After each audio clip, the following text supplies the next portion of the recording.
बात उन दिनों की है जब मैं कॉलेज की स्टूडेंट थी। अपने कॉलेज की ओर से हम सभी कैंप के लिए एक जंगल में गए थे। हल्की ठंड थी रात में हम सबने पूरी रात कैंप फायर के साथ डांस करने गाने आदि का प्रोग्राम तय किया। मुझे और सभी साथियों को कैंप फायर के लिए लकड़ियाँ इकट्ठी करने का काम दिया गया।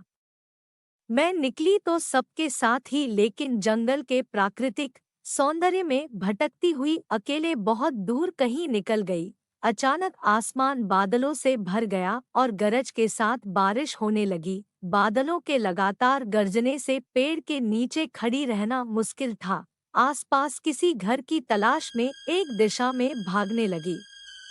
मुझे कुछ ही दूरी पर बनी एक शानदार बिल्डिंग नजर आई। बिल्डिंग रोशनी से पूरी नहाई हुई थी और उसमें ढेर सारे लोग हैं, ऐसा दूर से ही लग रहा था। मैं तेजी से भागते हुए उस बिल्डिंग में जा पहुंची और सामने से आती हुई एक नर्स से टकराते टकराते बची। नर्स ने मुझे घूर कर देखते हुए कहा, बहुत अधिक भीग गई हो, सर्दी लग जाएगी। उधर दाईं ओर एक स्टोर रूम है, वहां जाकर जो भी मिले उससे कहना सिस्टर कविता ने सूखे और साफ कपड़े मुझे देने को कहा है। वह तुम्हें कपड़े दे देगा। मैं हक्की बक्की मुंह फाड़े सिस्टर कविता को देखती रह गई। मुझे एकदम से यह समझ नहीं आया कि मैं क्या करूं।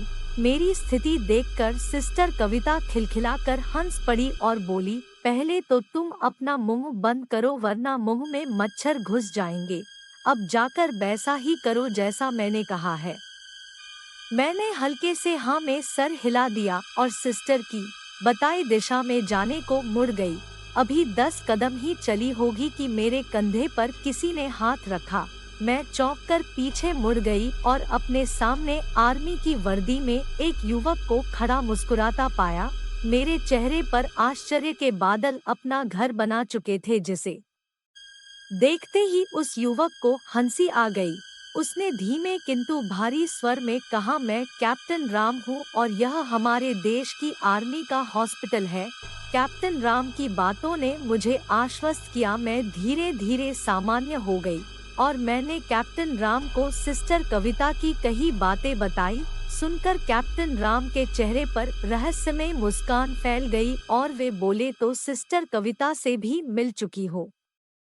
जी, क्या मतलब है आपका? कुछ नहीं, चलो मैं तुम्हें सूखे कपड़े देता हूँ, चेंज कर लो, नहीं तो सच में सर्दी लग जाएगी।